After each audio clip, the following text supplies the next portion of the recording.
Greetings, dear subscribers and casual listeners of my channel.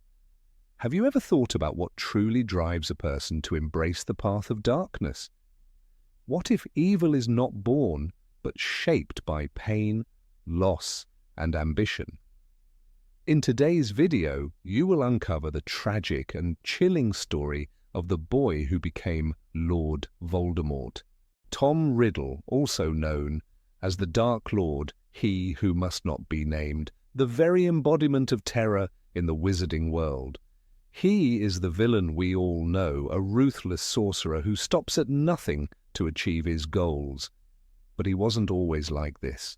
Once, he was just a boy, one who learned, dreamed, and even had friends. At what point did he transform into the feared Dark Lord?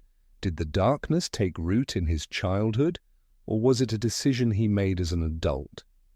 And what was the turning point that led him down this path? Let's unravel the mystery. Wrap yourself in your invisibility cloak and let's begin. The origins of Tom Riddle. Tom was born into a broken family. His mother, Merope Gaunt, was a pure-blood witch, a direct descendant of Salazar Slytherin. His father, Tom Riddle Sr., was an ordinary muggle, but their love was built on deception.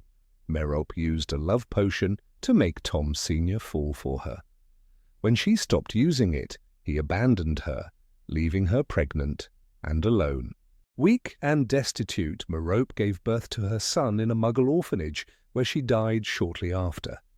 And so, from the very beginning, Tom Riddle's life was marked by loss, abandonment, and a deep sense of resentment. A troubled childhood. Growing up in the orphanage, Tom was different. Strange things happened around him. Objects moved, animals obeyed his silent commands, and those who crossed him suffered misfortunes. He didn't just have magic, he had control over it, long before he knew what it was. When Albus Dumbledore came to take him to Hogwarts at age 11, the young boy was not surprised. He already knew he was special. He just needed someone to confirm it. The Hogwarts years, a brilliant mind with a dark curiosity. Sorted into Slytherin, Tom quickly became the most gifted student of his generation. His intelligence, charm, and ambition won him followers, students who admired his power and his ability to manipulate others. But Hogwarts also gave him answers about his past. He discovered his connection to Salazar Slytherin and the existence of the Chamber of Secrets. He learned about Horcruxes, the forbidden magic that could grant him immortality. And in his 5th year, he committed his first murder using the basilisk to kill Myrtle Warren, later known as Moaning Myrtle. By the time he left Hogwarts, Tom Riddle was no longer just a promising student. He had already begun his descent into darkness. The birth of Voldemort. After graduation, Tom sought a position at Hogwarts, but Dumbledore refused him. Rejected, he vanished from the public eye, traveling the world in search of the darkest magic.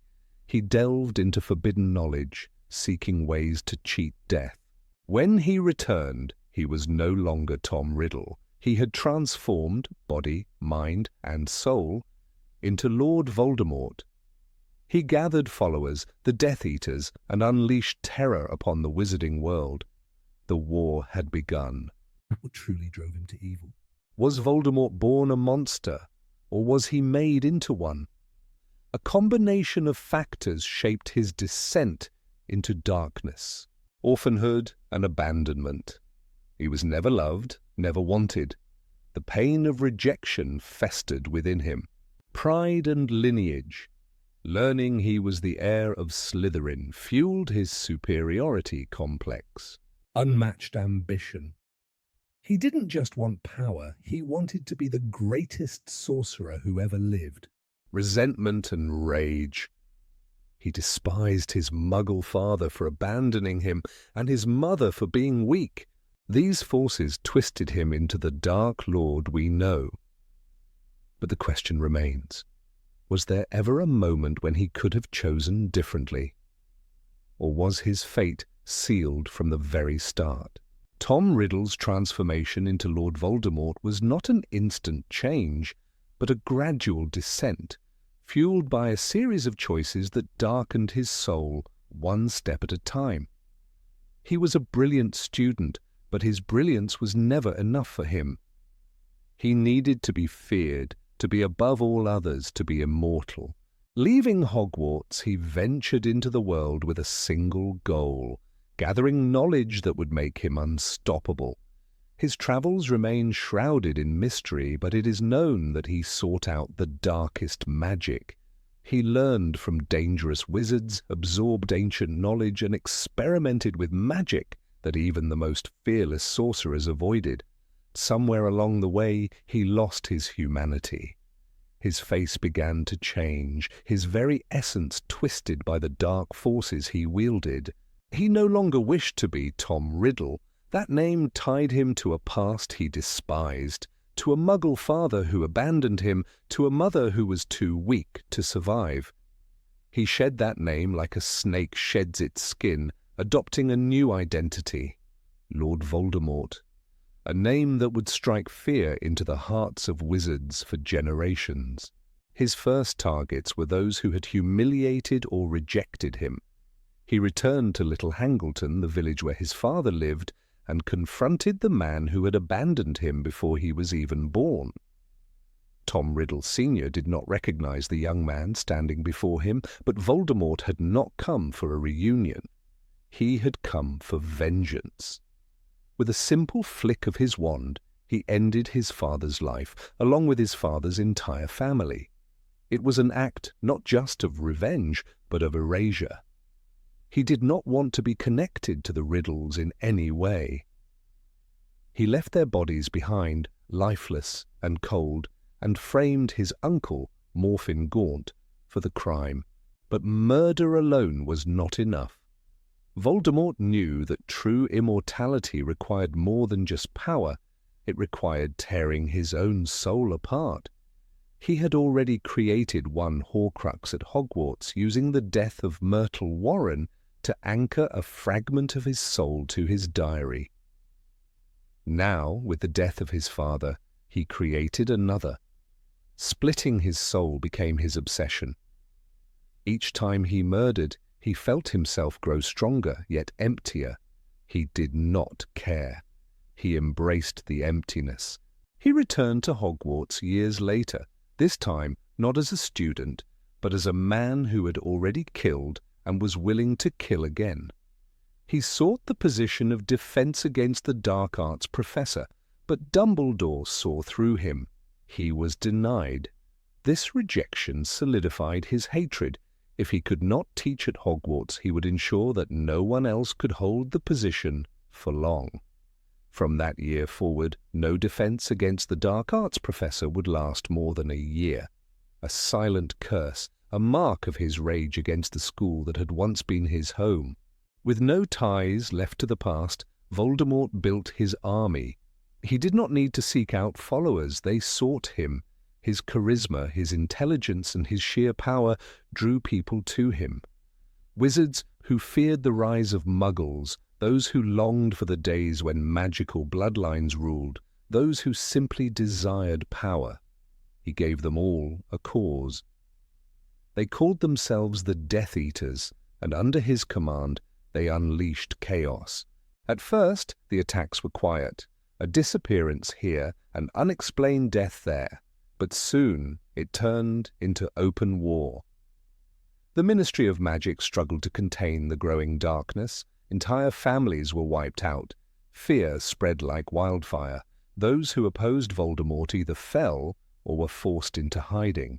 He sought out powerful magical artifacts to increase his strength, leaving a trail of destruction in his wake. One by one he created more Horcruxes: Helga Hufflepuff's cup, Rowena Ravenclaw's diadem, Salazar Slytherin's locket, each one bound to a fragment of his shattered soul. He believed he had conquered death itself, but power was never enough for him. He needed ultimate control. And then he learned of a prophecy that spoke of a child who had the power to defeat him. The idea was unthinkable. No one could defeat him.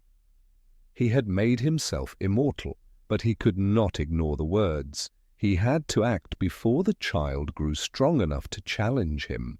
Two children fit the description, Neville Longbottom and Harry Potter, but it was Harry's parents, James and Lily Potter, who had defied him more than once. That defiance made his choice clear.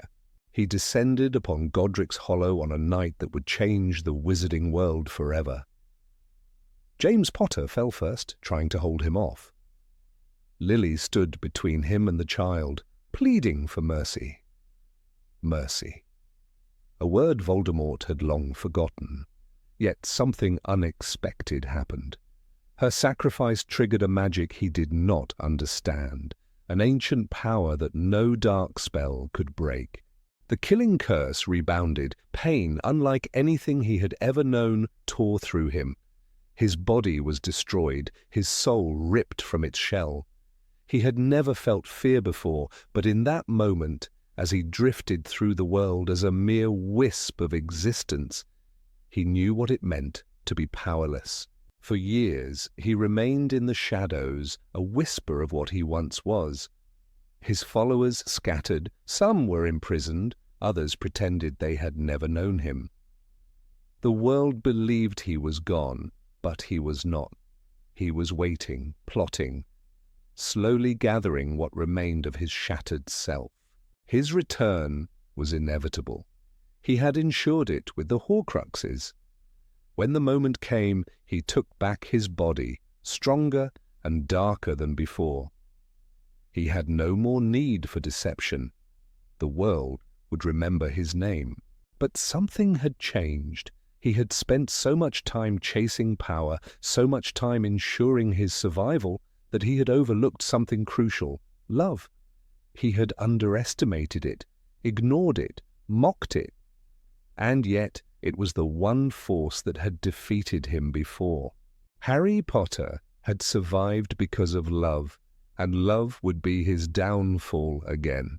In the final battle at Hogwarts, he faced the truth he had denied all his life. He was not invincible. His Horcruxes were gone, his followers were faltering, and the boy he had tried to kill as an infant stood before him, unafraid. For the first time, Voldemort knew fear. Not of death, but of defeat, of losing everything he had built. He cast his final spell, the one that had always brought him victory, but it rebounded once more. As the killing curse struck him down, his body crumpled, lifeless. He had spent a lifetime trying to conquer death, only to be undone by his own arrogance. And so the Dark Lord fell, not in battle, not at the hands of a great sorcerer, but because he had never understood the one thing that made life worth living. The world moved on. His name became a warning, a tale whispered to children at night. But the question remains, was he doomed from the start, or was there a moment when he could have chosen a different path? Perhaps we will never know, but one thing is certain: even the greatest darkness can be undone by the smallest spark of light.